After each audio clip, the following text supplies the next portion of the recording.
Hi, I'm Joe Cruzy. Welcome to Timberline. We have 18 spectacular holes at Timberline. Our greens are smooth and fast. We've got everything you need right here in our golf shop.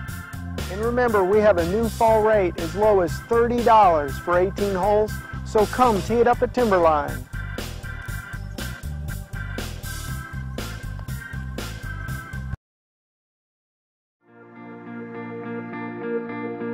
I can explore my passion.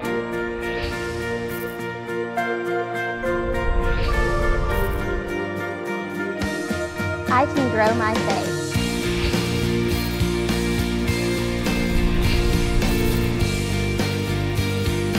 I can play hard.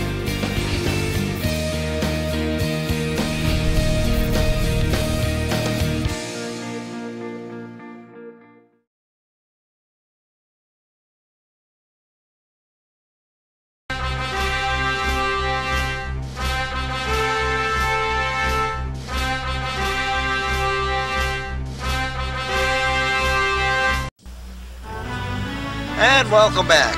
On today's edition of the Hank Irwin Show, we are in Pelham at the annual Save a Life Shelby fundraising banquet.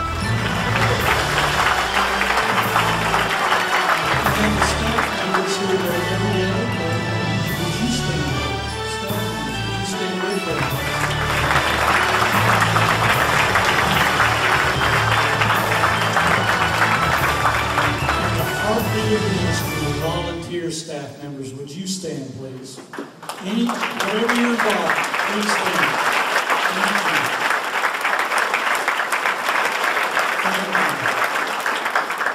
And then I want to thank all of you. And welcome back. On tonight's edition of the Hank Irwin Show, we are at the Pelham Civic Center for the annual Save a Life Shelby fundraising banquet.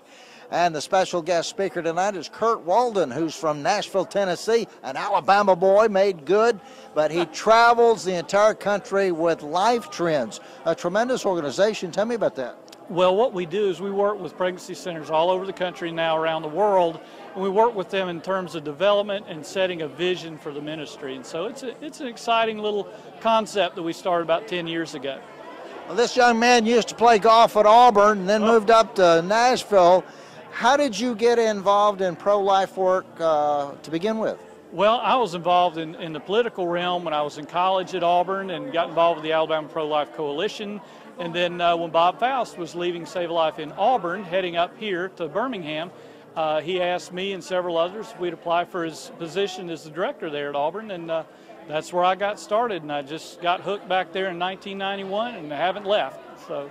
What is it that compels you to do this day after day with energy and enthusiasm? I think what's exciting to me is I can see the end of abortion as we know it, and I think it's closer than we really believe it is.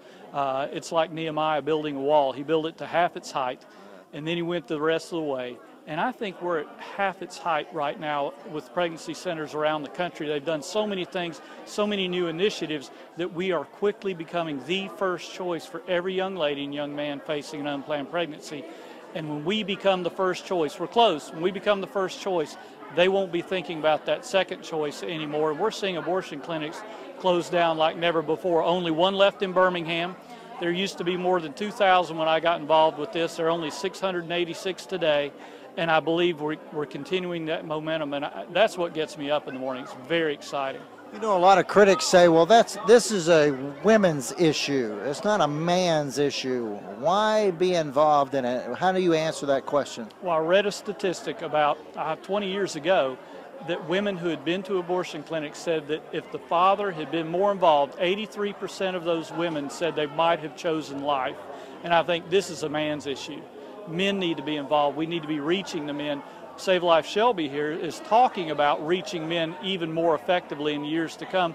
And as we do, we're going to see that abortion rate drop more and more. How can people be involved with a pro-life effort? Some counties don't have a Save a Life operation or an affiliate.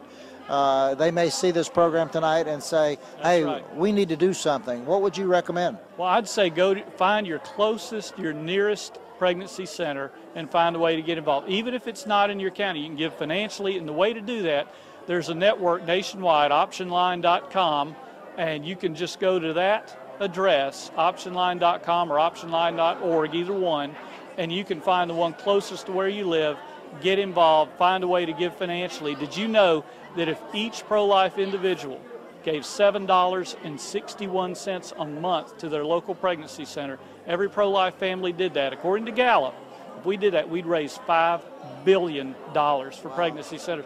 The average pregnancy center's budget would go up to $1.6 million if we did that $7 a month. We can do better, of course, but with just $7 a month, we could raise $5 billion. If everybody who's pro-life got involved with their local pregnancy center. And what would it mean to a person who says, okay, I'm going to do it? Is it going to be worth it? It is going to be worth it. We're developing new initiatives all the time. We're going to be talking about ultrasound tonight, which came in here a few years ago, fatherhood initiatives, reaching those dads, reaching moms with mentoring programs, and I'm telling you, they're choosing life like never before. It's an exciting time. Couldn't have told you that 20 years ago. We were trying 20 years ago, but today I can tell you that if we get started now and we push forward, I believe we could end abortion as we know it in the next 10 years. Amen. I like that.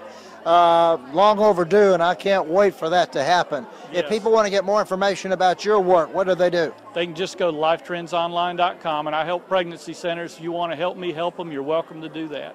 Very good. Well, thanks for coming home to Alabama. Well, it's always good to home. see you. It's great to be home, I'm telling you, Hank. Thank you for having me. And I'm proud of you, and you keep up the good work. Well, you as well. Thank you, Hank. This is Kirk Walden. Keep him in your prayers, and we're going to continue with our special broadcast here at the Save a Life Banquet. Stay with us.